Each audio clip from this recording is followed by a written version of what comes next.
Hey, you finally found what you were looking for. As you listen to my voice and feel the gentle frequencies in the background, you'll notice your body beginning to sink deeper into your bed. Each breath slower, each muscle softer, and with every word, your thoughts become quieter. You can let go now. You can rest. This is your journey. Welcome to Dreams of Duty. Now, before we begin this journey, take a moment just to breathe. Breathe in slowly. Feel the air fill your chest and breathe out, letting everything go. Again, breathe in and breathe out. Each time, a little deeper, a little calmer. With every breath, your body softens, your thoughts drift further away.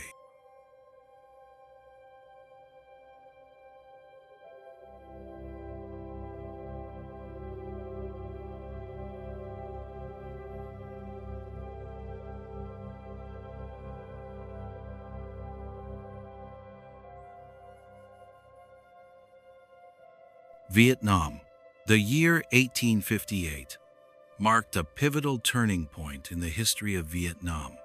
French colonial forces made their first incursion into Indochina, claiming a mission to civilize and spread Catholicism. But in truth, their aim was control, resources, and strategic dominance in Southeast Asia. The initial villages occupied by the French were small remote settlements along the Red River and the coastal regions of Tranquility. The inhabitants, farmers, fishermen, and craftsmen watched the foreign soldiers with deep suspicion. They wore shiny uniforms, spoke a language nobody could understand, and the booming of their cannons echoed like thunder over the rice fields. Resistance emerged almost immediately. The Vietnamese people, who had endured centuries of Chinese influence, did not welcome new colonizers. In secret village gatherings, elders debated strategy, recited histories of prior resistances, and reinforced the importance of cultural identity. Figures such as Le Van Quai and Phan Dinh Phung emerged as leaders, guiding guerrilla forces that harassed French patrols, ambushed supply lines, and disrupted administrative operations. French responses were severe. Entire villages were burned, crops destroyed, and families deported or imprisoned. The cycle of violence created an atmosphere of perpetual fear and vigilance among the populace. Between 1858 and 1885, numerous uprisings erupted across the northern and central regions. While French historians often dismiss these as minor disturbances, for the Vietnamese, they represented existential struggles for survival and independence. Peasant life became a delicate balance of resilience and concealment. Children learned to hide in rice paddies when soldiers appeared.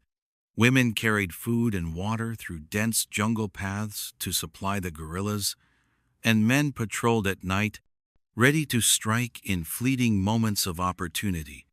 Every report of French troops approaching sent waves of panic and strategy throughout the villages. Smoke signals and bonfires became clandestine methods of communication, alerting neighboring communities to imminent attacks. In the year 1885, one of the bloodiest confrontations occurred near Bac Ninh. French troops had established a fortified position along a river to control critical trade routes. Vietnamese resistance fighters, bolstered by local villagers, planned a night assault. They moved silently through thick underbrush, using the cover of darkness and natural sounds to mask their advance. Fires from distant French encampments illuminated fleeting shadows in the jungle, heightening the tension. Men crouched low, hearts pounding, as they navigated treacherous terrain, while women followed behind, carrying medical supplies, ammunition, and food. The attack was brutal and merciless. Guerrilla fighters emerged from the foliage, striking French soldiers with machetes, spears, and captured firearms. The clash lasted hours, leaving both sides decimated. Yet the Vietnamese saw it as a symbol of defiance, a statement that even a powerful Western empire could be challenged. By the year 1911, anti-colonial sentiment had intensified. Ho Chi Minh, then a young revolutionary, observed the deep injustices of French rule and began organizing networks of resistance abroad. Exiled Vietnamese intellectuals, laborers, and sailors spread anti-colonial writings across Europe and Asia. The streets of Paris, Marseille, and Guangzhou became grounds for petitions, demonstrations, and clandestine meetings. Ho Chi Minh, who would later adopt his famous revolutionary pseudonym, absorbed the writings of Marx, Lenin, and other thinkers, blending anti-colonial fervor with communist ideology. The fusion of nationalism and revolutionary doctrine would eventually become the backbone of the Viet Minh, the organization he founded to fight for Vietnamese independence decades later. The Japanese occupation of Vietnam in the year 1940 further complicated the situation. During World War II, as Germany conquered much of Western Europe, Japan expanded its influence into Southeast Asia. Ho Chi Minh returned to Vietnam to organize resistance, forming the Viet Minh to fight both Japanese forces and prepare for the eventual return of French colonial power. Guerrilla warfare tactics, including ambushes, hit-and-run raids, and sabotage of supply lines, became standard operations. Civilians were caught in the crossfire, forced to provide intelligence, food, or shelter under threat of execution or reprisal. Every village became a microcosm of the larger struggle, blending daily survival with strategic resistance. By 1945, the world had been transformed by the devastation of World War II. With the surrender of Japan in August, Ho Chi Minh called upon the Vietnamese people to seize control of their nation. On the 2nd of September, 1945, hundreds of thousands gathered at Ba Dinh Square in Hanoi to hear Ho Chi Minh proclaim Vietnam's independence. Yet even in that moment of triumph, international politics cast long shadows. The death of President Franklin Roosevelt and the ascent of Harry Truman heralded a new era dominated by Cold War tensions. France, supported by American aid, sought to reassert control, setting the stage for decades of conflict that would ultimately engulf the country. By the year 1954, Vietnam had already endured decades of resistance, occupation, and warfare. The Viet Minh, under the leadership of Ho Chi Minh, had become a formidable force, employing guerrilla tactics, deep knowledge of the terrain, and an unwavering dedication to Vietnamese independence. French forces, despite significant reinforcements and American financial support, struggled to maintain control over the northern territories. The French High Command, confident in their military training and technological advantage, underestimated both the resolve and ingenuity of the Viet Minh. The town of Dien Bien Phu, located in a valley of northwest Vietnam, was chosen by the French as a fortified garrison meant to cut off Viet Minh supply lines into Laos and demonstrate French dominance. 11,000 French soldiers were stationed there, confident that the surrounding mountains, which they considered difficult to access, would protect them from a large-scale Viet Minh assault. They underestimated, however, the strategic acumen of General Vo Nguyen Giap, who had meticulously prepared his forces over months. The Viet Minh mobilized 50,000 soldiers, transporting heavy artillery through dense jungle and rugged mountains, often using human labor and primitive tools to haul cannons into firing positions invisible to French reconnaissance. By the year 1954, the siege of Dien Bien Phu had begun. Viet Minh artillery rained down on French positions with terrifying precision, systematically destroying bunkers, supply depots, and defensive positions. French troops found themselves trapped in a valley, with no possibility of reinforcement. The dense jungle masking the approach of enemy soldiers at every turn. The sound of artillery, machine guns, and mortar shells created a constant backdrop of terror, echoing through the misty mountains. The days blended into nights, soldiers fatigued, morale plummeting, and the heat and humidity of the region sapping both physical strength and psychological endurance. Civilian involvement was crucial. Local villagers, often coerced, sometimes voluntarily, carried ammunition, food, and water through treacherous jungle paths. Entire communities were drawn into the conflict, experiencing firsthand the brutality of war, witnessing the collapse of colonial authority, and understanding the price of independence. Communication within the French garrison became increasingly chaotic as Viet Minh forces systematically cut off escape routes, sabotaged supply lines, and utilized a complex network of tunnels and hidden positions. After 55 grueling days of relentless attack, the French forces at Dien Bien Phu surrendered. 8,000 French soldiers had perished, a staggering loss that symbolized the end of over a century of colonial domination in Vietnam. The victory of the Viet Minh was not just a military achievement. It was a psychological triumph that proved a determined, organized, and locally supported force could defeat a Western superpower.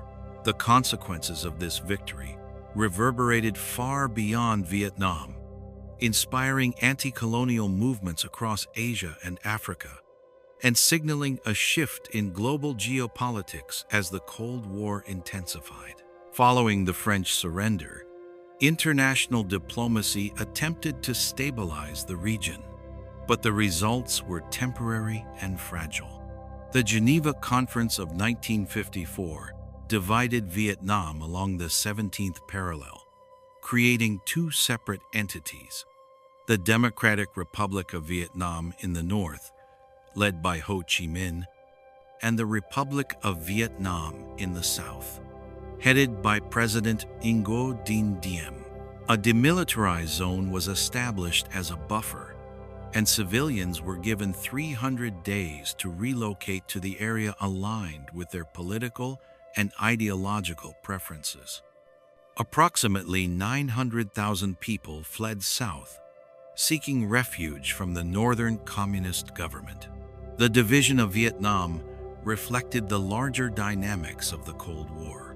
The Soviet Union and the newly established People's Republic of China provided substantial support to the north, supplying weapons, training, and political guidance. The United States, determined to contain communism under the domino theory, invested heavily in South Vietnam's military and political infrastructure. By the year 1955, American advisors were embedded in the South Vietnamese army, funding the construction of military bases, training programs, and counterinsurgency operations. President Diem's regime, however, struggled with corruption, inefficiency, and repression, particularly targeting Buddhist communities and political dissidents. The public unrest in the South foreshadowed decades of internal instability and resistance that would escalate into full-scale war. The late 1950s also witnessed the emergence of the National Liberation Front in the South, known to the Americans as the Viet Cong. This organization was composed of former Viet Minh cadres, local insurgents, and sympathizers, committed to overthrowing the South Vietnamese government and unifying the nation under communist rule. Guerrilla tactics, ambushes, booby traps, and hit-and-run attacks became central to their strategy. The dense jungles, swamps, and river networks of southern Vietnam provided natural cover and facilitated mobility, making it extremely difficult for conventional military forces to engage effectively. By the early 1960s, political tensions escalated further. President John F. Kennedy, concerned with the spread of communism in Southeast Asia, authorized the deployment of military advisors and special forces, including the Green Berets, to train South Vietnamese troops. Kennedy approved the use of advanced weapons, helicopters, and chemical defoliants such as Agent Orange, intended to deprive Viet Cong forces of jungle cover. These measures, however, also caused widespread environmental damage and long-term health consequences for both civilians and soldiers. The socio-political landscape in South Vietnam deteriorated rapidly. By 1963, protests against the Diem regime intensified. Buddhist monks self-immolated in public demonstrations, exposing the brutality of the government and drawing international attention. Despite domestic and foreign criticism, the administration maintained strict control, using martial law, censorship, and secret police to suppress dissent. In November of 1963, a coup orchestrated by South Vietnamese generals, with tacit approval from certain American officials, resulted in the assassination of Diem and his brother, plunging the country into political chaos. Meanwhile, the North, under Ho Chi Minh, consolidated power, implemented land reforms, and solidified communist control. Recruitment and conscription efforts expanded the Viet Minh and NLF forces, preparing them for the eventual struggle to reunify the country.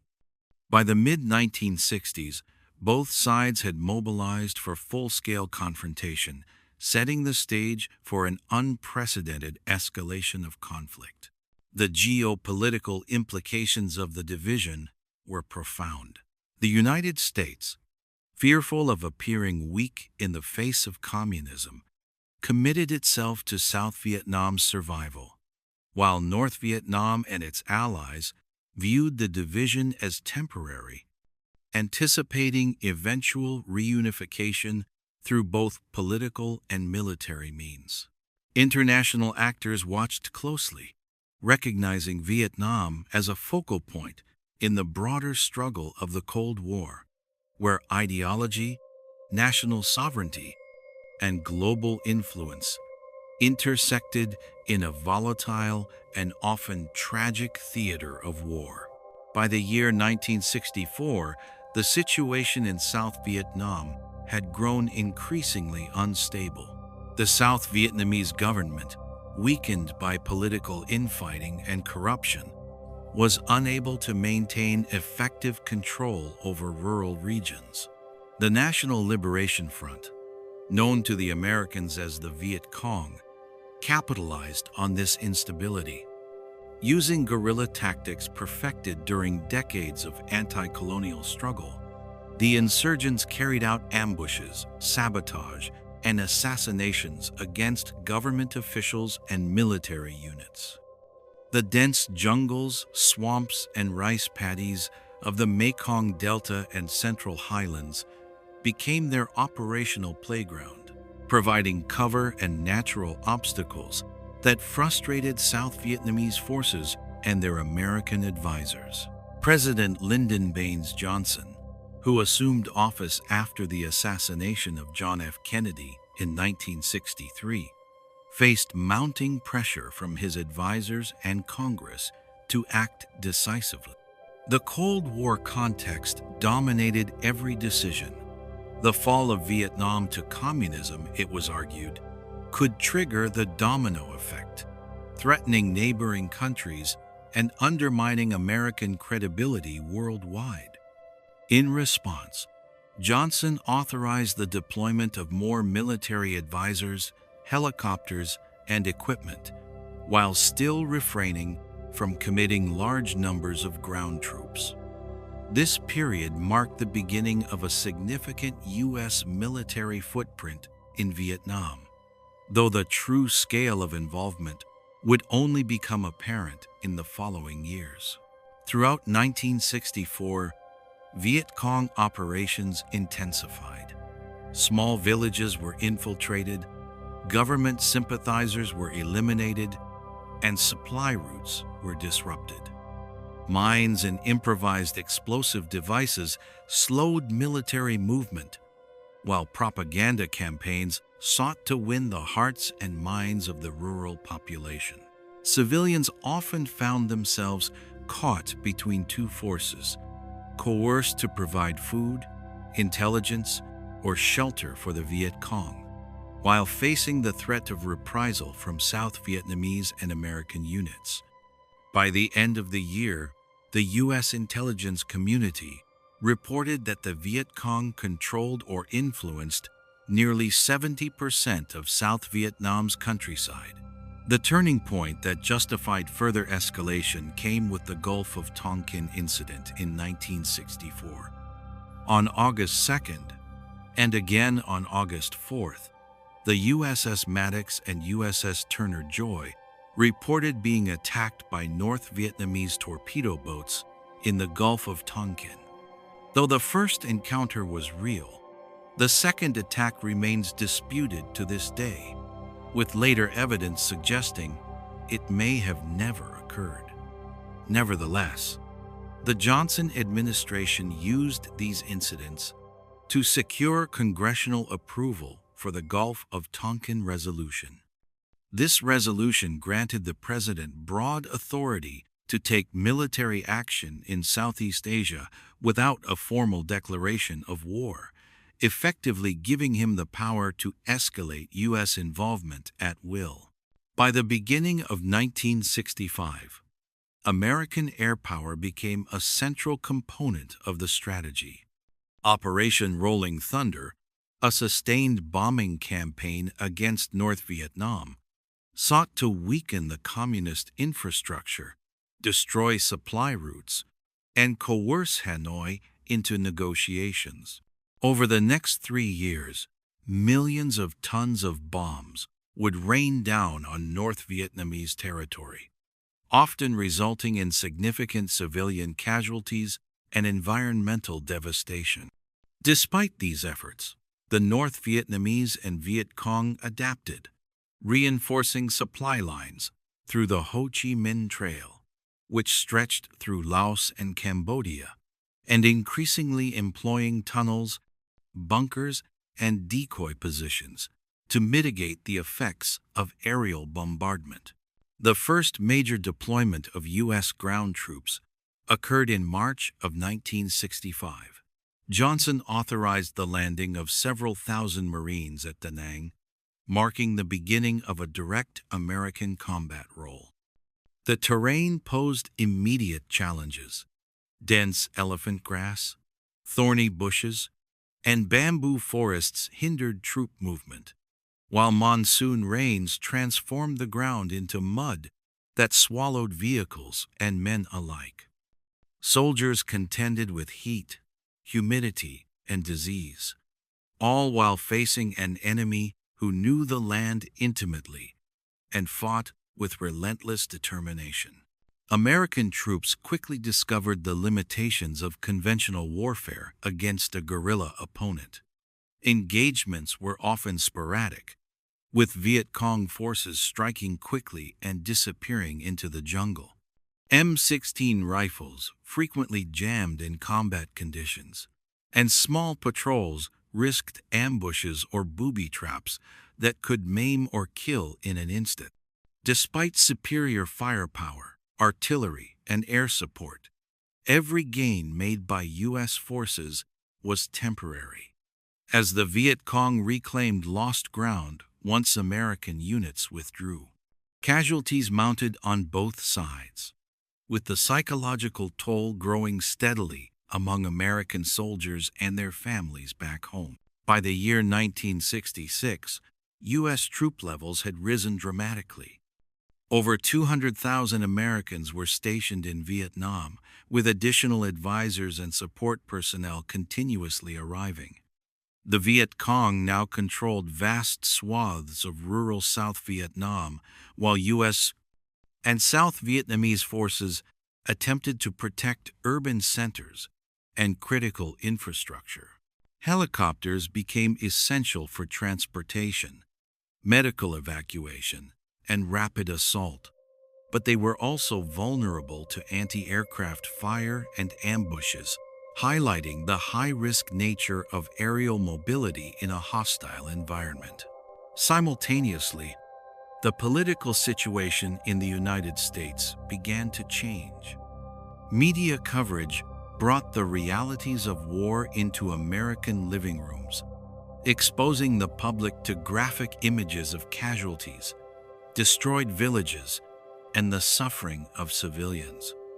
The disconnect between official reports and actual conditions fueled growing skepticism and anti-war sentiment. By the end of 1966, public opinion had started to shift, with more Americans questioning the purpose and conduct of the war, even as military engagement intensified.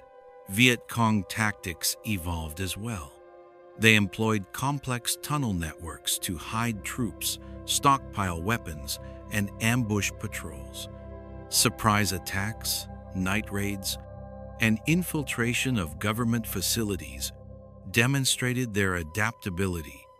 Villagers were often enlisted to assist, voluntarily or under duress, reinforcing the blurred lines between combatants and civilians. The psychological impact on American troops was profound, as distinguishing friend from foe became a daily challenge.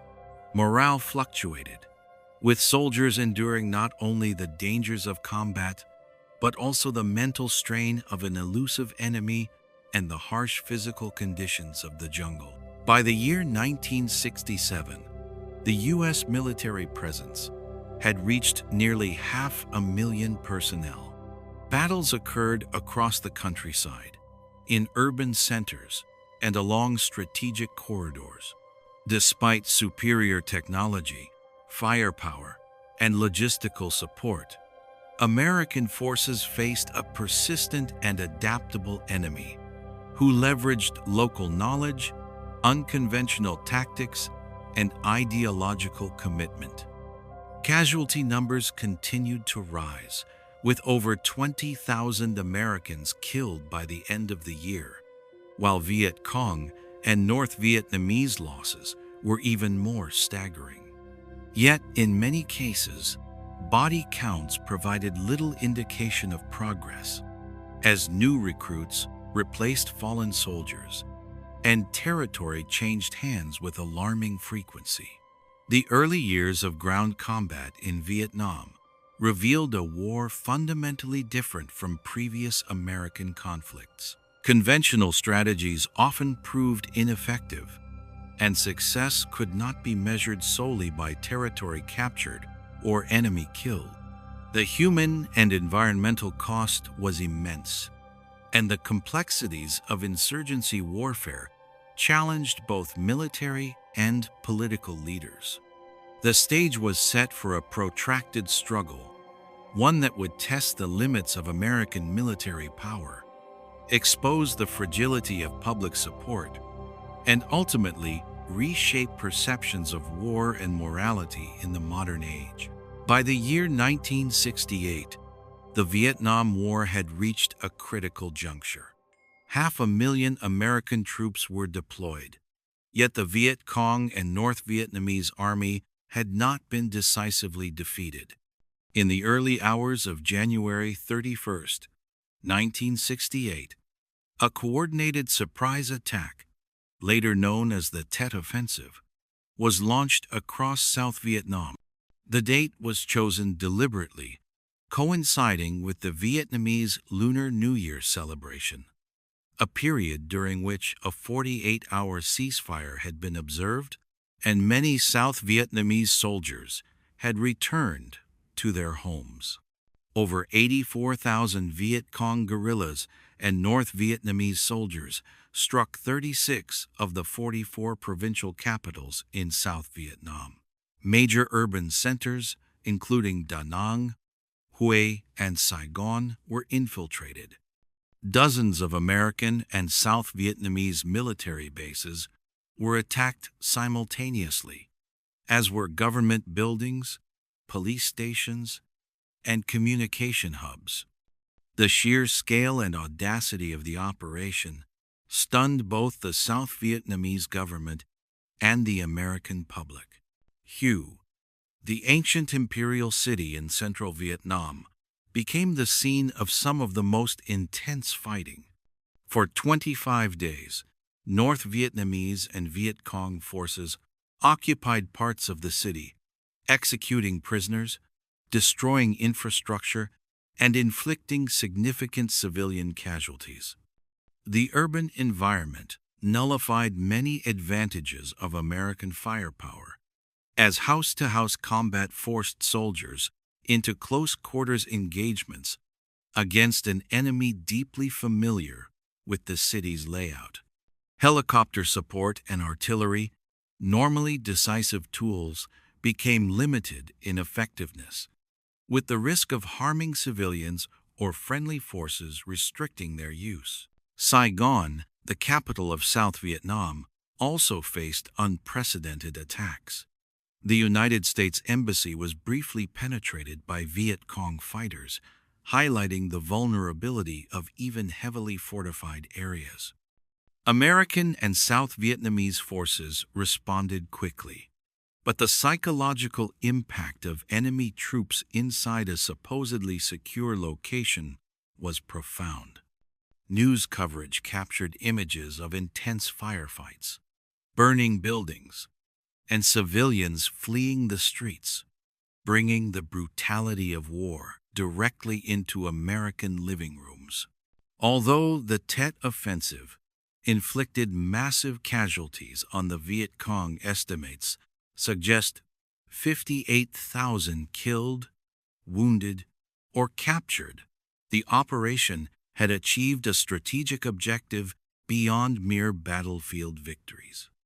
The widespread attacks demonstrated that the Viet Cong were far from defeated, contradicting repeated claims by military and political leaders that victory was near. For the first time, the American public began to question official statements and the validity of body counts as a measure of progress. President Lyndon Baines Johnson addressed the nation on March 31, 1968. In a televised speech, he announced that the United States would halt bombing of North Vietnam in an attempt to bring Hanoi to the negotiating table. More significantly, Johnson declared that he would not seek re-election, a move that stunned the nation and signaled the profound political impact of the Tet Offensive. His decision reflected both a recognition of the growing anti-war sentiment and the limits of American influence in shaping the conflict's outcome. Media coverage played an unprecedented role in shaping public opinion during this period. Television, a relatively new medium, brought vivid images of the conflict into homes across the United States. Graphic depictions of casualties, destroyed villages, and the human cost of combat contrasted sharply with optimistic reports from military leadership. The disconnect between official narratives and the realities of war fueled skepticism, anger, and growing protest movements. Colleges, universities, and city streets became centers of anti-war demonstrations, with students and activists demanding an immediate withdrawal of American forces. The Tet Offensive also revealed significant flaws in American strategy. Military leaders had believed that a war of attrition would gradually erode the Viet Cong's capacity to fight. However, the enemy demonstrated resilience, adaptability, and the ability to coordinate large-scale operations despite heavy losses. Conventional superiority, technological advantage, and air power were insufficient to achieve decisive results against an insurgency deeply embedded in the population and terrain. In the months following Tet, the United States conducted counteroffensives to regain lost territory and eliminate remaining Viet Cong forces in urban areas. Despite these tactical victories, the strategic situation remained complex. The North Vietnamese and Viet Cong maintained the initiative in rural areas, while supply routes, such as the Ho Chi Minh Trail, continued to support sustained operations. Casualty figures mounted on both sides, yet the war's end remained elusive. Politically, the Tet Offensive accelerated divisions within the United States. Prominent leaders, including Martin Luther King Jr., voiced opposition to the war and called for peace negotiations. The assassination of King in April of 1968 triggered nationwide protests and riots, highlighting the profound social and political upheaval intertwined with the conflict abroad. Similarly, Robert F. Kennedy's campaign to end the war and promote social reform was cut short by his assassination in June of 1968, further destabilizing the political landscape. The Republican candidate, Richard Milhous Nixon, leveraged the desire for law and order and a promise to end American involvement in Vietnam to win the presidential election of November 1968. Nixon's victory reflected widespread frustration with the ongoing war and the perceived failure of prior administrations to achieve a decisive outcome.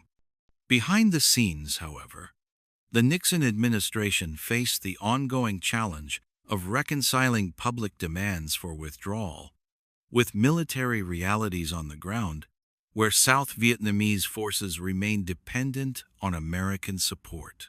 Following the Tet Offensive, U.S. policy shifted toward gradual disengagement. The concept of Vietnamization emerged, aimed at transferring combat responsibilities to the Army of the Republic of Vietnam while reducing American troop presence. This policy required extensive training, equipment transfers, and logistical support to ensure that South Vietnamese forces could operate independently. Yet the long-term effectiveness remained uncertain. By the end of 1968, over 500,000 U.S. troops were stationed in Vietnam, but the war's trajectory had fundamentally changed. Public trust eroded, casualties continued to climb, and the American government faced mounting pressure to negotiate peace. The Tet Offensive demonstrated the limits of military power when applied to a complex insurgency. Tactical victories could not compensate for strategic misjudgments or the erosion of domestic support. For the American public, the war became a moral and political crisis, with images of the conflict undermining confidence in leadership and questioning the justification for continued involvement. In Vietnam, the insurgency maintained momentum, demonstrating that conventional metrics of success, body counts, territory held, and destroyed supplies were inadequate to measure the outcome of a conflict rooted in ideology, nationalism, and asymmetric warfare. The events of 1968 marked a turning point in the Vietnam War. The Tet Offensive reshaped military strategy, intensified domestic opposition, and highlighted the profound human cost of the conflict. For both Americans and Vietnamese, the war had entered a new grueling phase, one where victories were fleeting, losses were personal and pervasive, and the path to peace remained uncertain. The stage was set for the next critical phase, in which diplomacy, continued combat, and shifting public sentiment would converge to define the war's final years. The year 1969 marked a new chapter in the long and bitter conflict in Vietnam. Richard Milhous Nixon had assumed the presidency in January, bringing with him promises of restoring law and order at home and achieving peace with honor in Southeast Asia. For Americans weary of the seemingly endless war, Nixon's campaign offered hope, yet the reality of his administration's policies would reveal the profound complexities and contradictions of achieving a responsible withdrawal from Vietnam while attempting to maintain credibility as a superpower. Upon entering the White House, Nixon faced a nation deeply divided. Anti-war protests erupted across university campuses, city streets, and public spaces. Images of violence, both from the battlefield and domestic demonstrations, permeated newspapers, television broadcasts, and radio. Soldiers returning from Vietnam told stories of harrowing combat and the unbearable weight of loss. The casualty counts were staggering.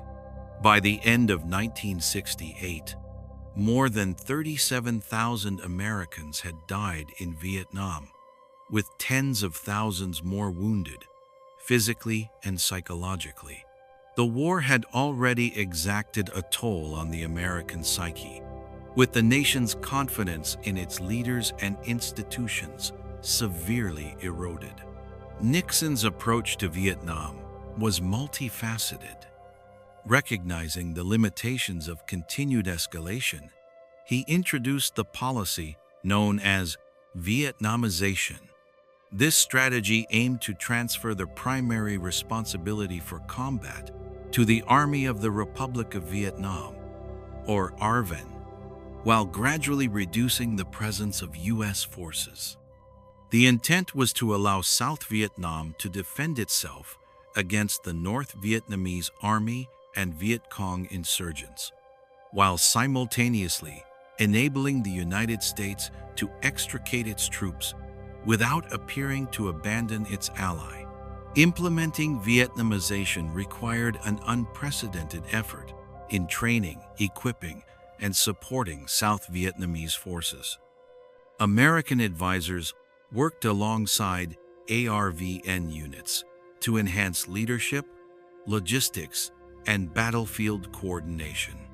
Over 1 million M16 rifles, tens of thousands of grenade launchers, and hundreds of armored vehicles were supplied to South Vietnam.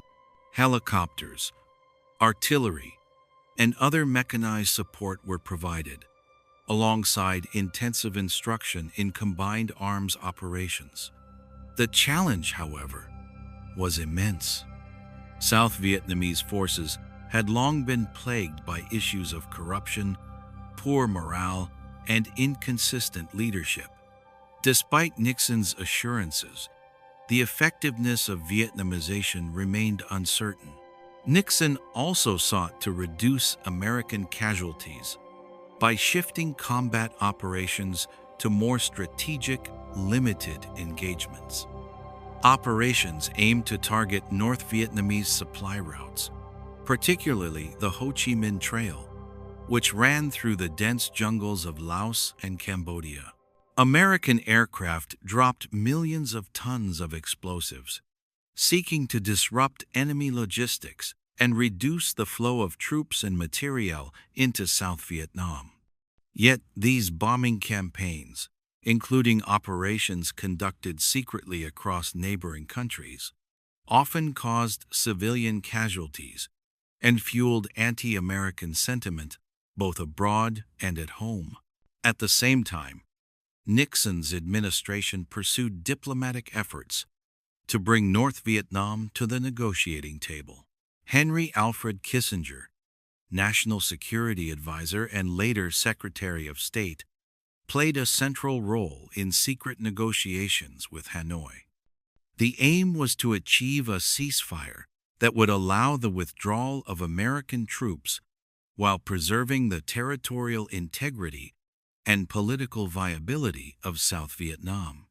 These efforts, often conducted in parallel with ongoing military operations, reflected the delicate balancing act required to maintain leverage without provoking further escalation. Domestically, the war remained a source of contention. Protests, marches, and university demonstrations intensified, particularly following reports of atrocities committed by American troops against civilians, most notably the massacre at My Lai in 1968.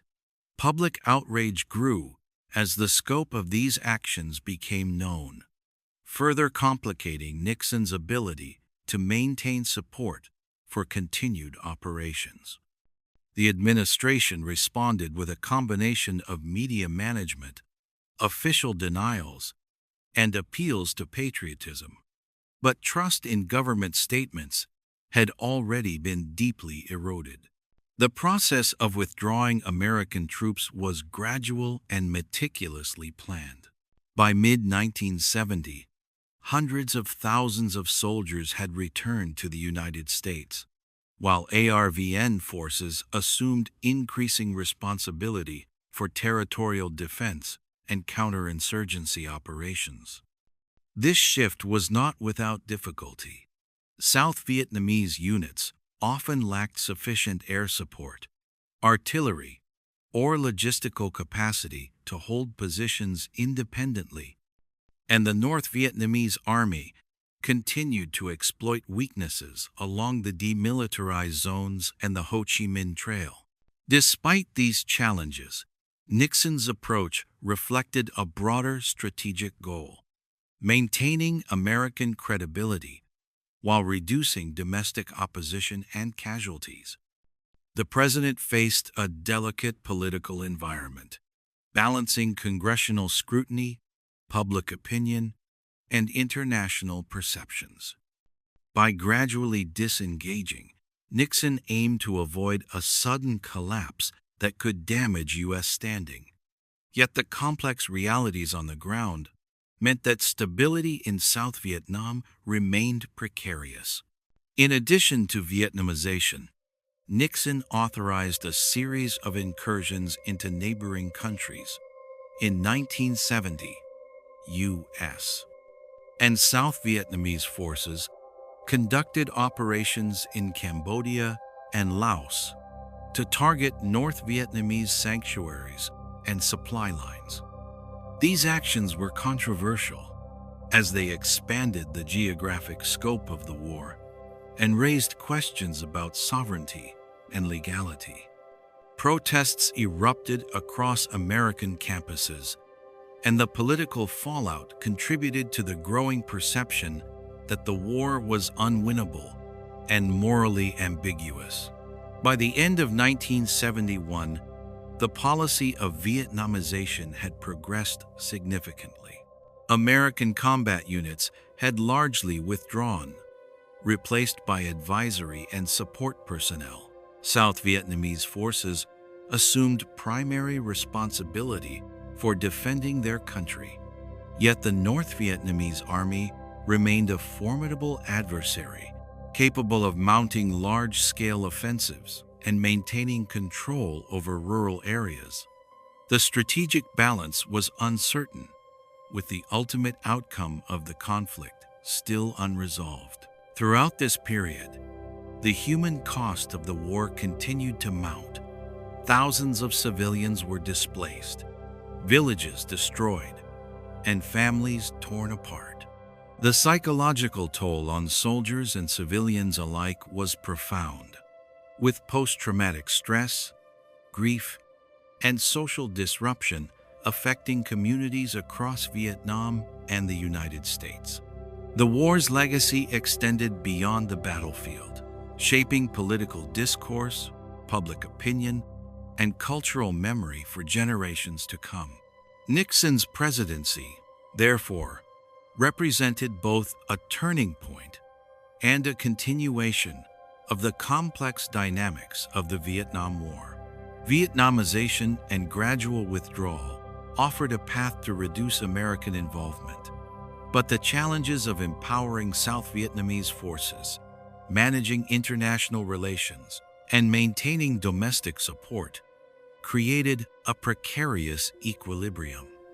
By the early 1970s, the United States had begun to disengage militarily, yet the conflict in Vietnam remained far from resolved, setting the stage for the final and most devastating phases of the war. The year 1972 began with renewed intensity in the Vietnam conflict.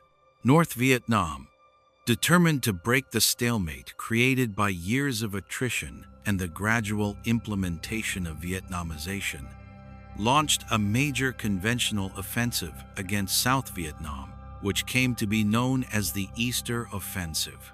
This bold maneuver marked a significant escalation in the war, demonstrating that despite the gradual withdrawal of American ground forces, the North Vietnamese Army retained the capacity and resolve to conduct large-scale operations. In March, the North Vietnamese forces crossed into the south, moving along several axes toward Quang Tri and Lac and Kon Tum. The assault was meticulously planned, combining armored divisions, artillery bombardments, and coordinated infantry movements. The ARVN, despite years of American training and equipment, faced severe challenges. Morale varied widely across units, logistical support was often insufficient, and leadership inconsistencies hindered operational cohesion. Nevertheless, with the support of U.S. air power, including massive B-52 bombing campaigns, South Vietnamese forces mounted determined defenses against the advancing North. The U.S. air campaign during the Easter Offensive was unprecedented in scale for a conflict in Southeast Asia. Tens of thousands of sorties were flown, dropping millions of pounds of ordnance on North Vietnamese positions and supply lines. The deployment of precision-guided munitions, combined with close air support for embattled ARVN units, allowed South Vietnamese forces to stabilize critical front lines. Despite these efforts, the intensity of combat led to substantial casualties on both sides, including civilians caught in the crossfire.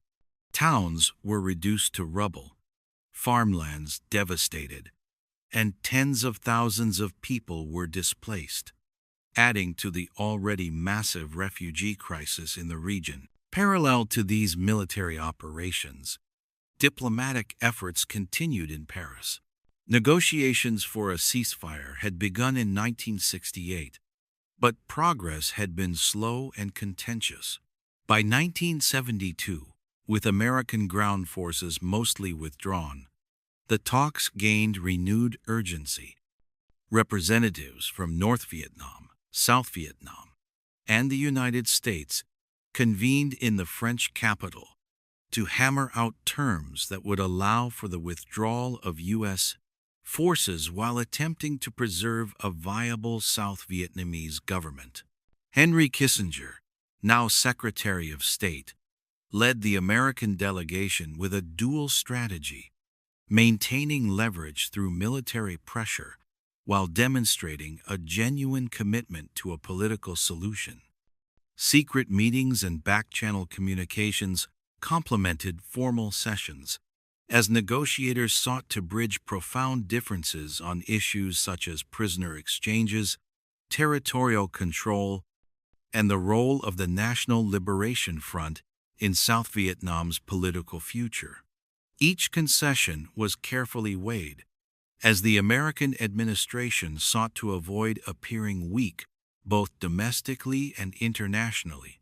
The Easter Offensive had a direct impact on the negotiations.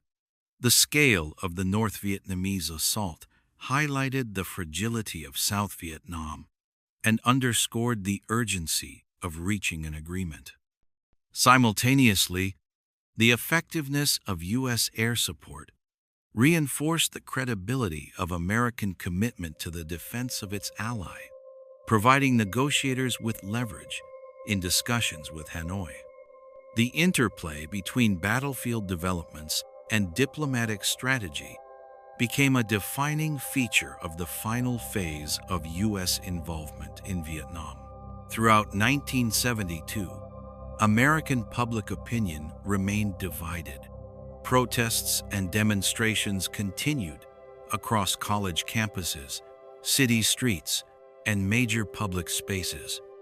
Media coverage, increasingly critical of the government's conduct of the war, brought graphic images of combat, destruction, and human suffering into living rooms across the United States. The combination of visual immediacy and political activism created a climate in which any American casualties were felt acutely, intensifying pressure on Nixon's administration to bring the conflict to a conclusion.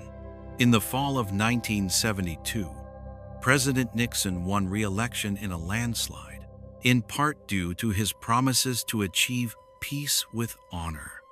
The victory reinforced his political mandate to pursue the Paris peace talks with renewed vigor.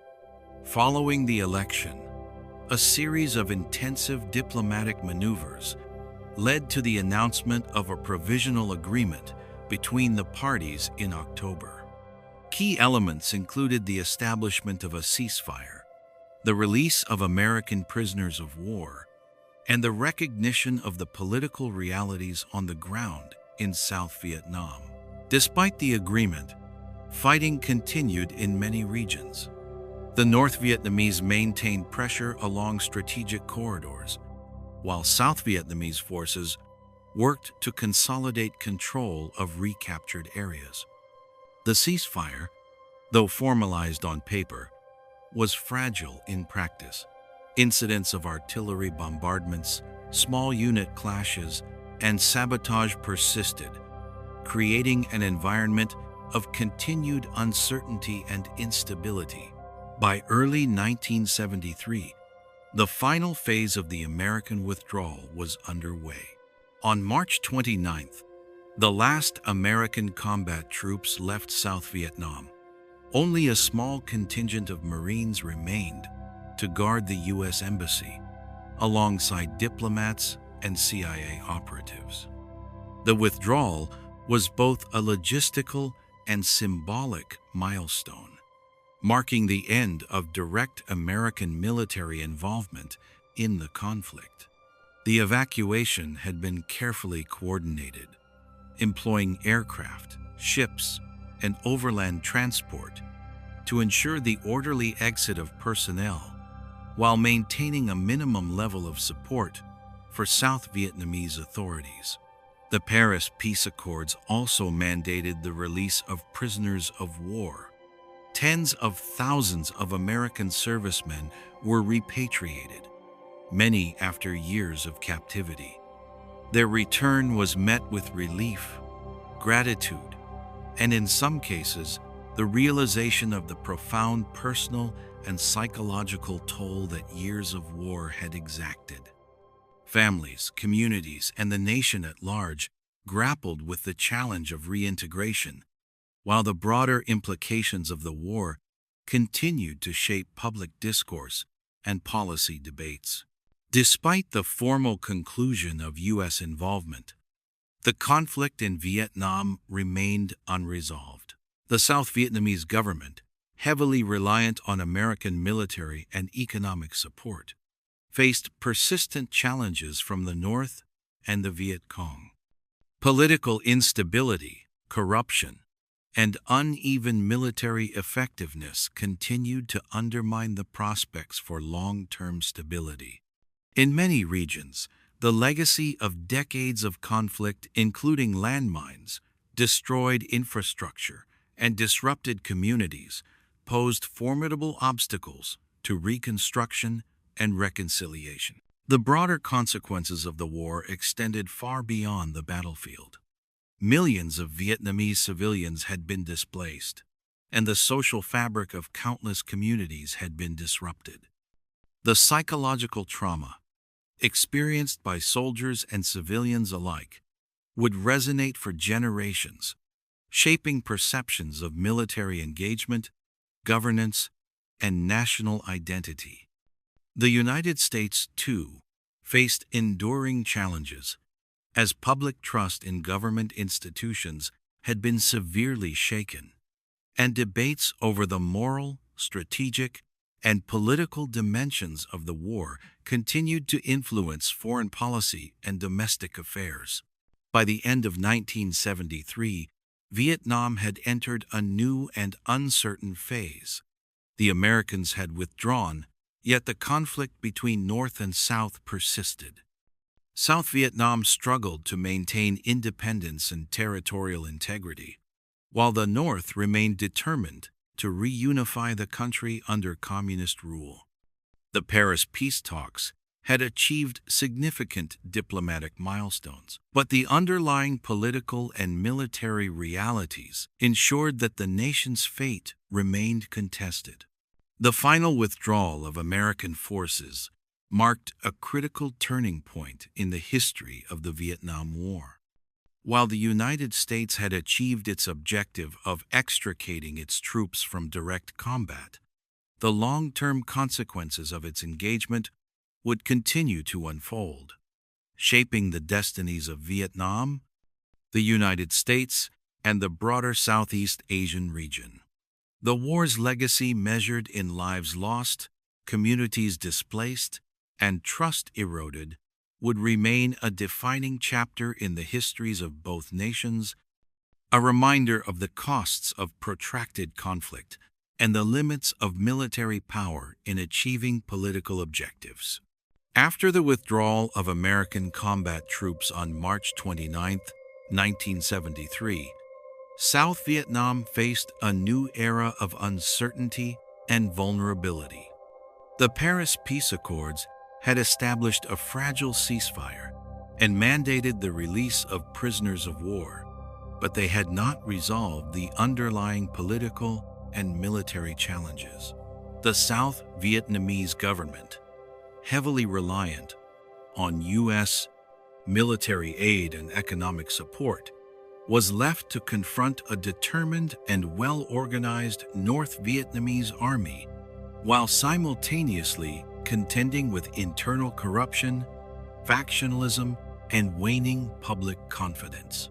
In the immediate months following the U.S. withdrawal, South Vietnam received continued economic and logistical assistance, yet it was far from sufficient to compensate for the absence of American combat power. President Nguyen Van Thieu, who had been in office since 1967, attempted to maintain national stability through a combination of military campaigns, political consolidation, and administrative reforms.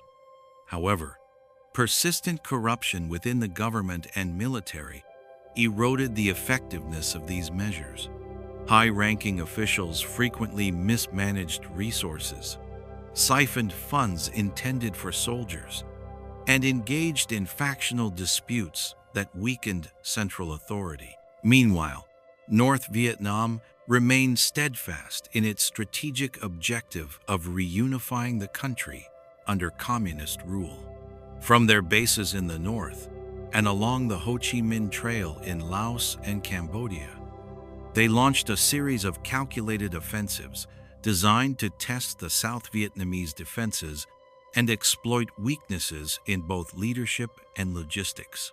These incursions were accompanied by intensive propaganda campaigns aimed at undermining public confidence in the South Vietnamese government and encouraging defection or passive acquiescence. The year 1974 saw an intensification of North Vietnamese military operations. In January, North Vietnamese forces initiated attacks along the border regions and strategically targeted provinces critical to the South's economy and military infrastructure. The South Vietnamese Army, or ARVN, though larger in number than in previous years, struggled with diminished morale, inconsistent leadership, and limited access to ammunition and spare equipment. American support, already significantly reduced by congressional mandate, was increasingly inadequate to sustain effective resistance.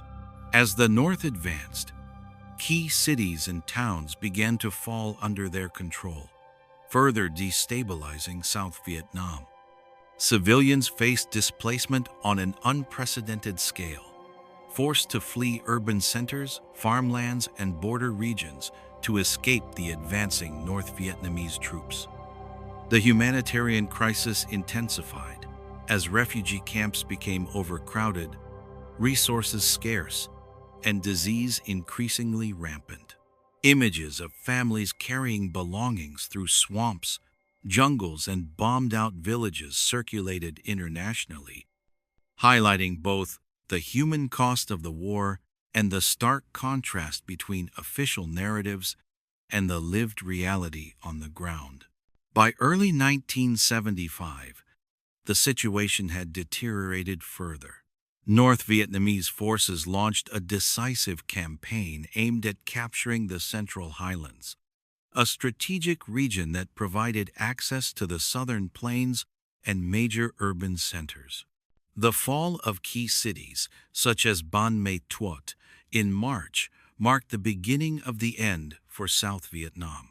ARVN units, despite their training and equipment, were unable to mount effective resistance against the North's coordinated attacks. Panic and chaos spread among military and civilian populations alike, as both sectors realized the inevitability of a rapid North Vietnamese advance. President Hu's leadership during this period faced intense scrutiny. His attempts to reorganize military units, implement emergency defenses, and negotiate for additional foreign aid proved largely ineffective. Morale among the ARVN plummeted, desertions increased, and public confidence in the government evaporated.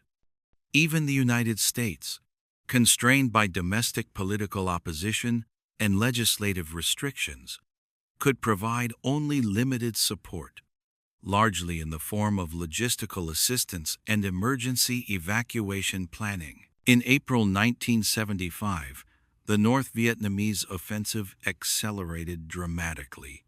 Key provinces fell with alarming speed, and the road to Saigon, the South Vietnamese capital, lay increasingly vulnerable. The international community, including the United States, watched with growing alarm as the South's collapse became imminent. American diplomats, military advisors, and civilians in Saigon began preparations for emergency evacuation, coordinating helicopter and fixed-wing aircraft operations to extract personnel, at-risk South Vietnamese allies, and essential equipment. On April 29, 1975, the South Vietnamese government faced with imminent defeat, resigned. President Thieu had already left the country, and the political vacuum created further confusion and fear among civilians and remaining military units. The North Vietnamese army, capitalizing on disarray and weakened resistance, advanced rapidly into the city. Helicopters lifted groups of American personnel and South Vietnamese allies from rooftops to awaiting ships, a chaotic exodus emblematic of the collapse of an entire government. Those unable to be evacuated were left to face the consequences of reunification under communist control, including imprisonment, forced labor, or exile. The following day, April 30th, 1975, marked the formal surrender of Saigon. The city was renamed Ho Chi Minh City in honor of the North Vietnamese leader, symbolizing the unification of Vietnam under communist rule. Thousands of South Vietnamese soldiers and civilians were detained and sent to re-education camps for years, a process intended to indoctrinate and suppress potential opposition. Graveyards were bulldozed. Symbols of the former South Vietnamese regime were removed or repurposed, and efforts were made to erase the memory of 30 years of political and military history. The immediate aftermath of the fall of Saigon was catastrophic. Millions of people were displaced, communities destroyed, and the nation faced enormous economic, social, and psychological challenges. Infrastructure, already weakened by decades of war, required extensive rebuilding. Agricultural production was disrupted, industries nationalized or dismantled, and markets destabilized. Families who had lost members, homes, and livelihoods faced a protracted period of uncertainty and hardship. The broader consequences of the war extended beyond Vietnam's borders. The United States grappled with the legacy of its intervention, including deep divisions within society, public mistrust of government institutions, and lingering debates over the morality and strategic rationale of the conflict. Veterans returned home to a nation increasingly ambivalent about the war, facing challenges of reintegration, physical injury, and psychological trauma.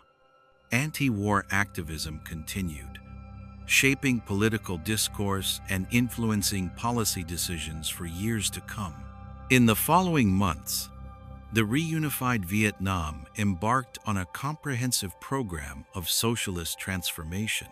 Agriculture was collectivized, industries nationalized, and centrally planned economic policies imposed. The government sought to integrate the South into the new socialist framework, a process that involved both structural reforms and political repression. Resistance persisted in various regions, but the centralized authority of Hanoi gradually established control over the entire nation.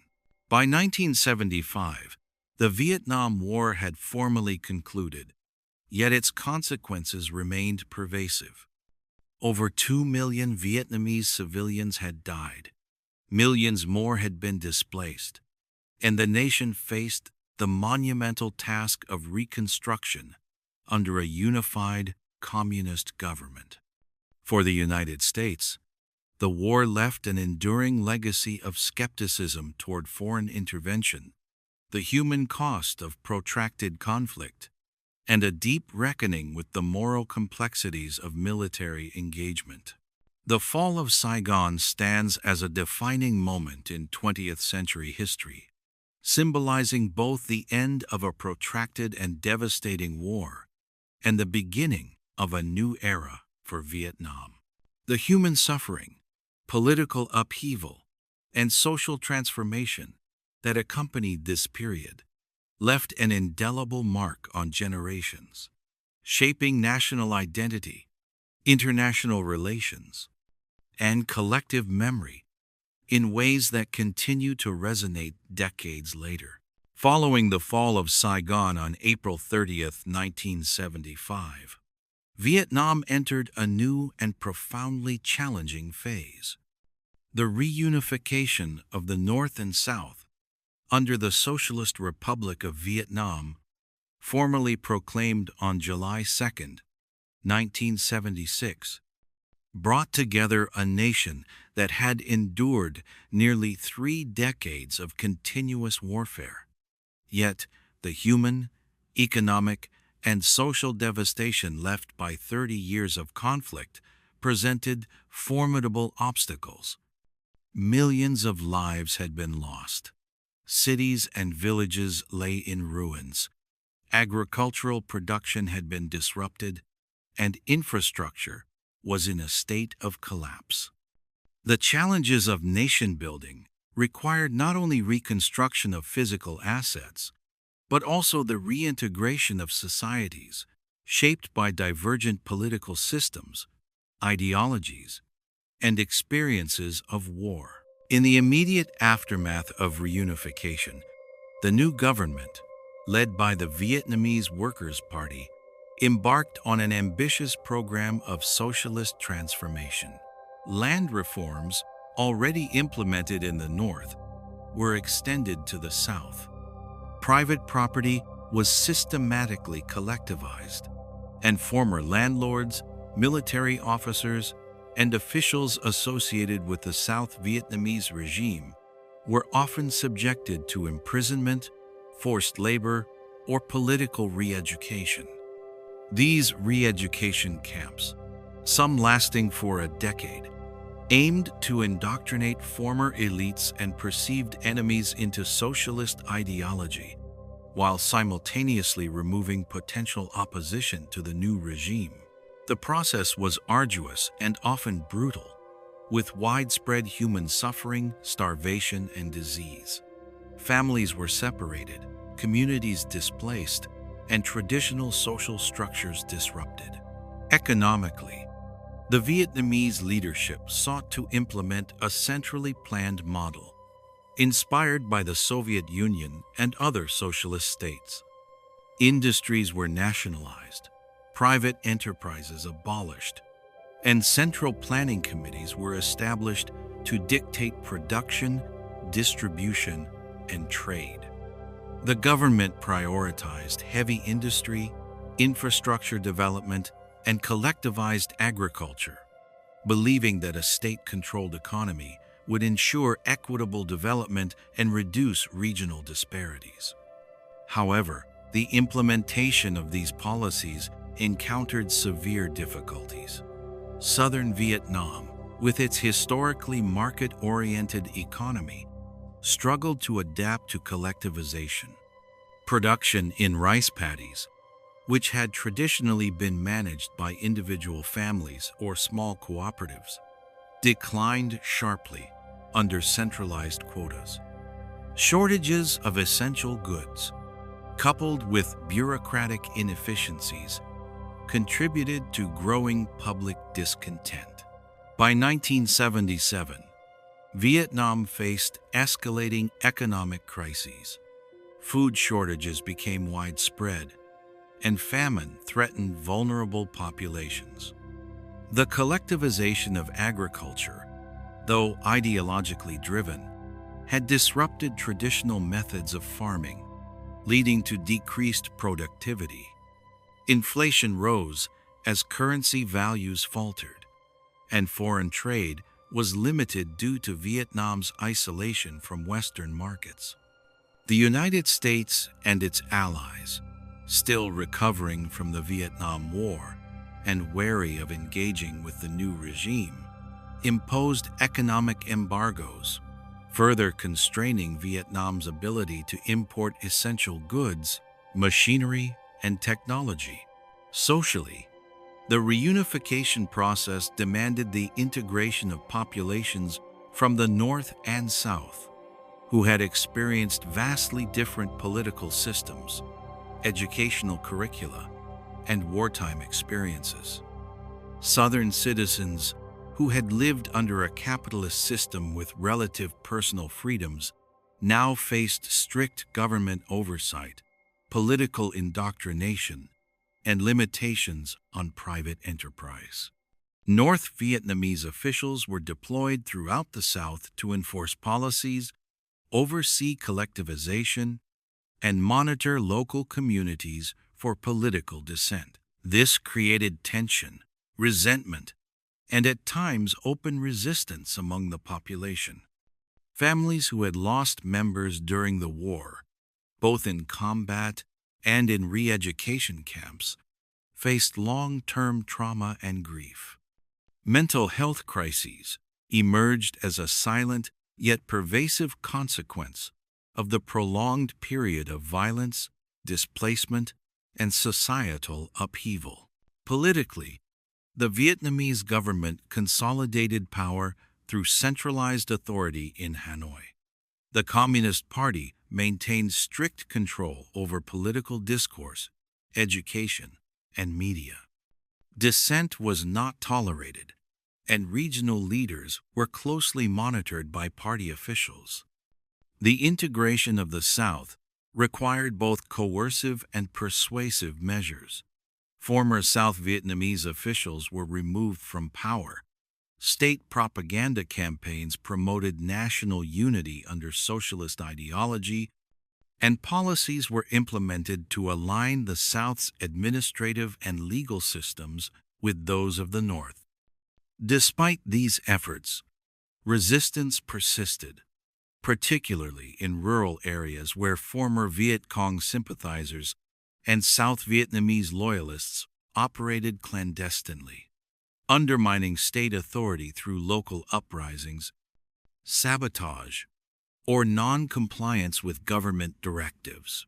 Internationally, Vietnam's reunification coincided with a complex geopolitical landscape. Relations with China, which had previously supported North Vietnam during the war, became strained by disputes over border territories and ideological differences. In 1978, tensions escalated, culminating in the brief but intense Sino-Vietnamese border conflict. Vietnam, with support from the Soviet Union, repelled Chinese forces, but the skirmish highlighted both the vulnerability of the country and its reliance on superpower patronage for security.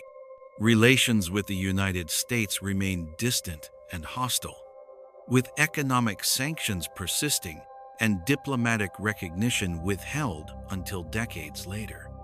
Meanwhile, Vietnam extended its influence in Cambodia, intervening militarily in late 1978 to remove the Khmer Rouge regime, further entangling the country in regional conflicts and drawing additional international scrutiny. By the early 1980s, Vietnam was still grappling with severe economic stagnation. Agricultural output had not returned to pre-war levels. Industrial productivity lagged, and international trade was constrained by embargoes and isolation. Shortages of food, medicine, and essential goods were common, contributing to widespread poverty and malnutrition. Population growth and urban migration placed additional pressure on cities, creating slums, inadequate housing, and limited access to basic services.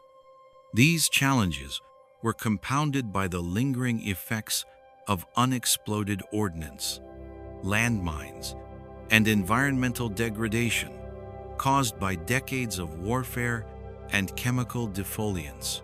Education and culture became instruments of political consolidation. Schools were restructured to emphasize Marxist-Leninist ideology, patriotic narratives, and collective values. Historical accounts of the Vietnam War were reframed to highlight North Vietnamese heroism, the moral failures of South Vietnamese leaders, and the role of imperialist forces, particularly the United States. Literature, cinema, and the arts were increasingly monitored and guided by state institutions, with censorship and ideological conformity serving as central tenets of cultural policy.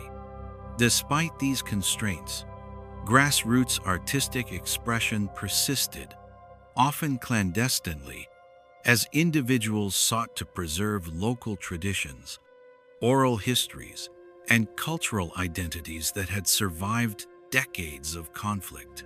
By the mid-1980s, the Vietnamese government recognized that economic reform was necessary to stabilize the country.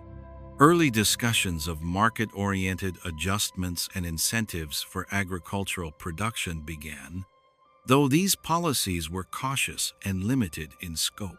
The government aimed to balance ideological fidelity with practical considerations, seeking to improve living standards while maintaining political control. Vietnam's leadership observed the experiences of other socialist countries, particularly China's economic reforms under Deng Xiaoping, as models for potential adaptation. However, implementation was incremental and often met with internal resistance from party hardliners who feared deviation from socialist orthodoxy. Throughout the period from 1975 to 1989, Vietnam society remained deeply marked by the legacy of the war. Families coped with the loss of loved ones, veterans struggled with physical and psychological trauma, and communities endeavored to rebuild amid scarcity and political uncertainty. Despite these challenges, resilience emerged as a defining characteristic of the Vietnamese people. Farmers adapted to collectivized systems, workers rebuilt factories, and citizens navigated the complexities of a tightly controlled political environment. International isolation, while constraining economic development, fostered a sense of national self-reliance and solidarity that would influence Vietnam's trajectory for decades to come. By the end of 1989, Vietnam had completed a full decade of post-war reconstruction under communist rule. The country had survived the immediate post-war collapse, repelled external threats, and begun the slow process of economic and social stabilization. Yet, the scars of 30 years of conflict were evident in the country's physical infrastructure, demographic composition, and collective consciousness. Economic hardship, political repression, and social upheaval persisted, setting the stage for the subsequent reforms and international reintegration that would define Vietnam's next chapter in the early 1990s.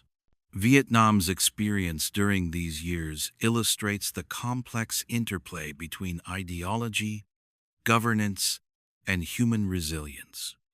The period from 1975 to 1989 was not only a story of reconstruction and transformation, but also a testament to the enduring consequences of war on a nation's economy, society, and political institutions.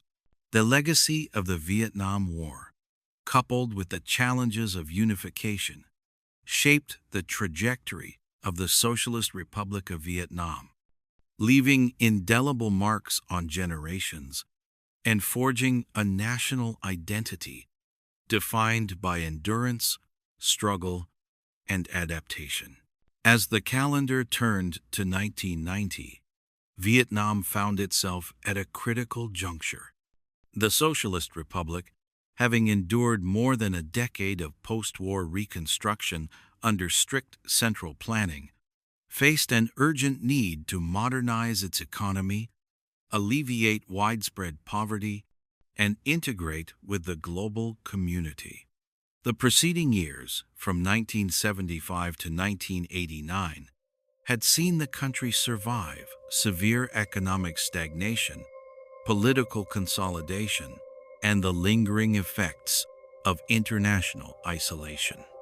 Yet, by the dawn of the 1990s, the leadership recognized that maintaining the existing model of rigid central planning could no longer deliver prosperity or stability. The roots of reform lay in earlier experiments during the late 1980s. Inspired by the success of economic liberalization in neighboring China under Deng Xiaoping, the Vietnamese Communist Party initiated policies collectively referred to as Doi Moi, or renovation. Officially launched at the 6th National Congress of the Communist Party in 1986, these reforms emphasized the introduction of market mechanisms within the socialist framework, the encouragement of private enterprise, and the gradual integration of Vietnam into the international economy.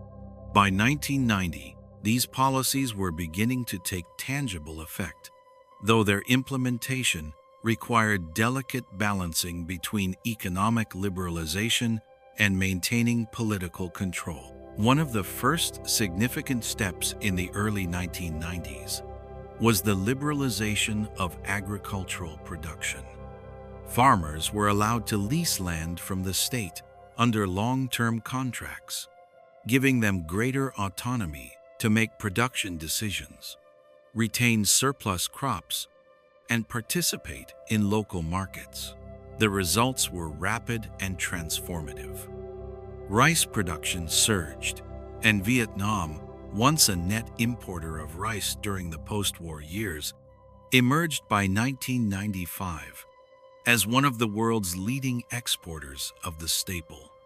Rural incomes improved, malnutrition declined, and the morale of agricultural communities was boosted, setting the stage for broader economic modernization. Industry and private enterprise also began to emerge. Small businesses, service providers, and light manufacturing operations were permitted to operate under state supervision. Foreign investment, previously prohibited or tightly controlled, was gradually welcomed, albeit within a regulatory framework designed to preserve socialist oversight. By 1992, Vietnam had established its first foreign investment laws, offering tax incentives and legal protections to attract capital. Joint ventures with foreign firms became increasingly common, bringing in new technologies, managerial expertise, and access to global supply chains. Industrial zones were developed in major urban centers such as Hanoi, Ho Chi Minh City, Da Nang, and Haiphong, stimulating employment and urban growth. The financial sector, largely dormant during the years of central planning, was revitalized through banking reforms. State-owned banks were reorganized, credit policies adjusted to facilitate small and medium-sized enterprises, and mechanisms for foreign trade financing were introduced. By 1994, Vietnam had joined regional trade agreements that enabled increased exports to neighboring countries and initiated limited currency convertibility, laying the groundwork for broader economic integration. Infrastructure, long devastated by war and neglect, became a priority. Roads, bridges, ports, and telecommunications were upgraded, often with assistance from international development organizations. Electricity grids were expanded to reach rural areas, while urban centers witnessed rapid modernization in transportation, construction, and communication networks.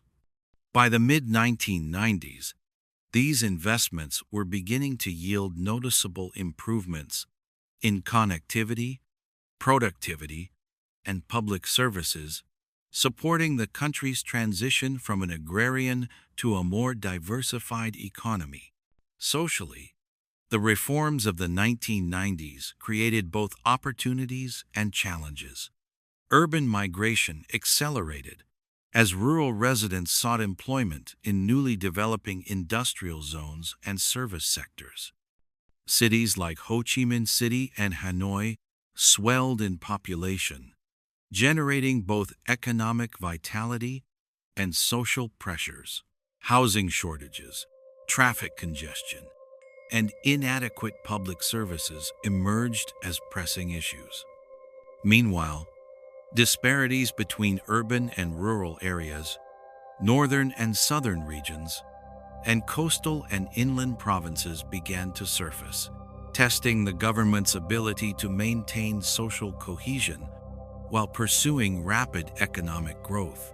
Education and human capital development became central to Vietnam's modernization strategy.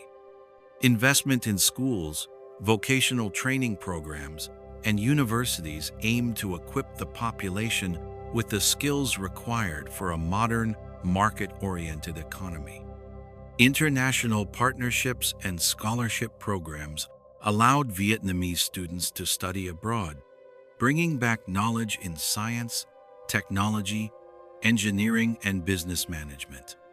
Literacy rates, which had steadily improved throughout the post-war years, approached near universal levels by the mid-1990s, creating a foundation for skilled labor and innovation. The political landscape during the 1990s was marked by continuity within the Communist Party, yet reformist voices gained influence. Party congresses emphasized pragmatic approaches to economic development, asserting that market-oriented reforms did not undermine the ultimate goals of socialism. Internal debates navigated the tension between ideological purity and practical necessity, resulting in policies that were cautiously liberalized, yet tightly controlled. Dissident political movements were closely monitored, but economic liberalization allowed for unprecedented personal and business freedoms within the framework of state oversight. International relations improved steadily throughout the decade. Relations with the United States, still strained in the aftermath of the Vietnam War, slowly normalized. In 1995, diplomatic relations were formally established, opening the door to trade, investment, and cultural exchange. Vietnam joined the Association of Southeast Asian Nations, ASEAN, in the same year, signaling a commitment to regional cooperation and integration into Southeast Asian economic networks. Trade agreements with Japan, South Korea, and the European Union expanded market access and facilitated technology transfer, further accelerating industrial growth. By the end of the 1990s, Vietnam had made remarkable strides. GDP growth averaged over 6% annually, inflation was brought under control, and poverty rates declined significantly. The country transformed from one of the poorest in the region to a dynamic emerging market with increasing influence in Southeast Asia. However, challenges remained. Corruption, bureaucratic inefficiency, environmental degradation, and social inequality persisted as structural issues requiring continued attention. The legacies of war landmines, unexploded ordnance, chemical contamination, and psychological trauma continued to affect communities and hinder development in certain regions. Culturally, the 1990s witnessed a renaissance of Vietnamese arts, literature, and media. The easing of censorship in certain sectors allowed for the exploration of historical narratives, contemporary social issues, and international influences. Vietnamese cinema, music, and literature began to reflect a society in transition, navigating the balance between tradition, ideology, and the influences of globalization. Diaspora communities also played an important role, maintaining cultural connections abroad while contributing to the flow of remittances, ideas, and investments into the country. In conclusion, the decade from 1990 to 1999 was a period of profound transformation for Vietnam. Through the implementation of Doi Moi reforms, the country emerged from the shadows of post-war devastation to chart a course toward economic modernization, social development, and global integration. While the legacies of conflict and socialist centralization continued to shape the nation's trajectory, Vietnam's resilience, strategic policy choices, and engagement with the global economy laid the foundation for the remarkable economic and social growth of the 21st century. As the clock turned to 2000, Vietnam entered the 21st century with cautious optimism. The successes of the 1990s had laid the groundwork for a new era of economic dynamism, but the challenges of integrating into a globalized world remained formidable. With a population exceeding 80 million, a young workforce eager to embrace modernity, and a leadership committed to cautious reform, Vietnam embarked on a journey to solidify its place in the global economy while navigating the complexities of social transformation, technological adoption, and political continuity. The early 2000s were marked by intensified economic reforms. Vietnam accelerated its commitment to market-oriented policies, privatization of certain state-owned enterprises, and the development of a vibrant private sector. Foreign direct investment surged as multinational corporations recognized the country's strategic location, low labor costs, and improving infrastructure. By 2005, Vietnam had become one of the fastest-growing economies in Southeast Asia, attracting investments in textiles, electronics, and agriculture. Industrial parks proliferated in provinces such as Binh Duong, Dong Nai, and Hai Phong, while urban centers like Ho Chi Minh City and Hanoi experienced rapid modernization, including high-rise buildings, international hotels, and advanced transport networks. Education remained a central pillar of development. The government launched extensive reforms in primary, secondary, and higher education to meet the demands of a knowledge-based economy.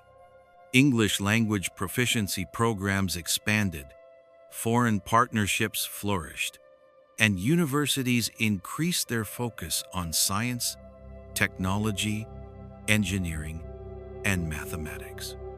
By 2010, Vietnam's literacy rate exceeded 95%, while the nation began to produce a growing number of engineers, IT specialists, and entrepreneurs capable of competing on a regional and global scale. Vocational training centers addressed the needs of manufacturing, tourism, and services sectors, ensuring that the workforce could support rapid industrial expansion. Technological adoption transformed the economy and society. Internet penetration expanded from negligible levels in 2000 to more than 50% of the population by 2015, creating new avenues for communication, commerce, and education. Mobile phones became ubiquitous, and social media platforms introduced new forms of civic engagement, business opportunities, and cultural expression. E-commerce platforms emerged, connecting urban consumers to global markets and giving small businesses access to international customers. By 2020, Vietnam had developed a robust digital economy, including a burgeoning fintech sector, software development hubs, and a growing startup ecosystem concentrated in Ho Chi Minh City, Hanoi, and Da Nang. Global trade and diplomatic engagement became central to Vietnam's strategy for development. In 2007, the country joined the World Trade Organization, solidifying its integration into the global trading system. Trade agreements with the European Union, the United States, South Korea, Japan, and the Association of Southeast Asian Nations, ASEAN, created access to new markets, stimulated export-oriented industries, and encouraged foreign investment.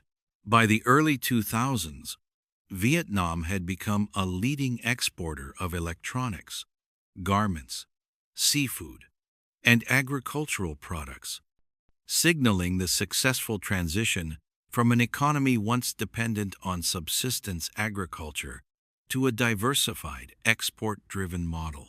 Infrastructure modernization continued apace. Highways, ports, airports, and energy networks received sustained investment. Major projects, such as the Hanoi-Ho Chi Minh City Expressway, the expansion of Tan Son Nhat and Noi Bai airports, and the construction of modern seaports in Haiphong and Da Nang, facilitated domestic mobility and international trade. Urban planning, however, struggled to keep pace with rapid population growth, leading to traffic congestion, pollution, and housing pressures in major cities. The government invested in urban transport systems, including metro lines in Hanoi and Ho Chi Minh City, though these projects faced delays due to technical and financial challenges. Social transformation was equally significant. Vietnam's demographic profile shifted with a large proportion of the population under 35, creating both opportunities for economic growth and challenges in employment, housing, and social services. Rising incomes fueled demand for consumer goods, private health care, and higher education. Meanwhile, migration from rural areas to cities accelerated, reshaping family structures, cultural norms, and urban landscapes. Traditional values blended with modern lifestyles, creating a unique social tapestry in which global influences coexisted with centuries-old customs. The environmental dimension became increasingly urgent. Rapid industrialization, urbanization, and population growth strained natural resources. Pollution of rivers, air, and coastal areas grew, while climate change introduced new threats, including rising sea levels, more frequent floods, and saltwater intrusion in the Mekong Delta.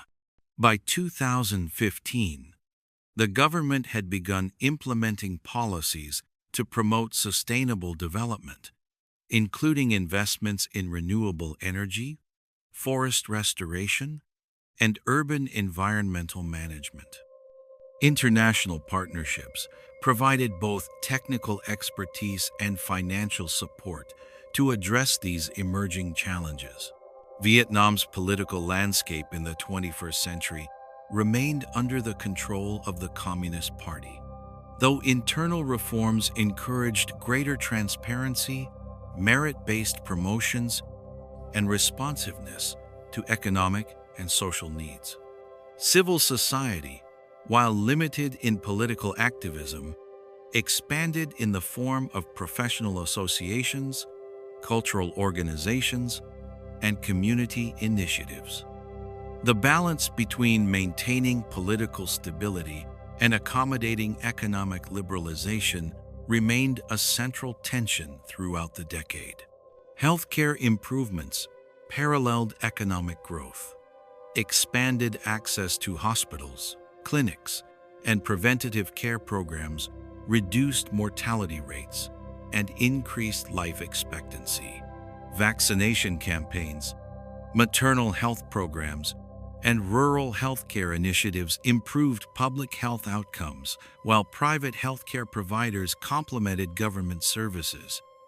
By the late 2000s, Vietnam had achieved significant improvements in life expectancy, infant mortality, and disease control, reflecting the benefits of sustained economic growth and international cooperation. Culturally, the 21st century witnessed a flourishing of arts, literature, and media. Vietnamese cinema, music, and literature increasingly engaged with global themes, while exploring the legacies of war, migration, and social change. Festivals, exhibitions, and international collaborations highlighted the country's rich cultural heritage and contemporary creativity. The diaspora, particularly communities in the United States, France, and Australia, contributed to cultural exchange, entrepreneurship, and investment, further connecting Vietnam to the wider world. By 2020, Vietnam had transformed into a vibrant, increasingly urbanized, and globally connected nation. GDP growth averaged around 6 to 7% annually over the previous 2 decades. Poverty rates declined sharply, and the country had emerged as a regional leader in manufacturing, technology, and trade. Yet, challenges persisted. Social inequality, corruption, environmental pressures, and the need for further educational and institutional reforms remained. Nevertheless, the trajectory was clear.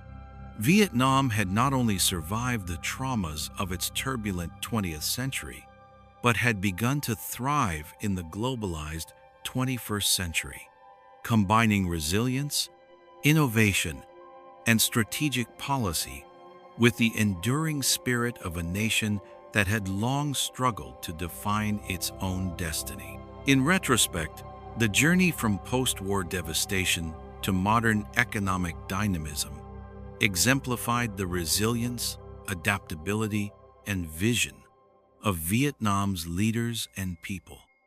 The nation's experience demonstrated that with careful planning, strategic reform, and openness to global engagement, even societies emerging from decades of conflict and isolation could achieve remarkable progress. The 21st century promised continued transformation, as Vietnam balanced tradition with modernity, centralized governance with economic freedom, and national identity with global participation, ultimately forging a path towards sustainable prosperity and social cohesion for generations to come.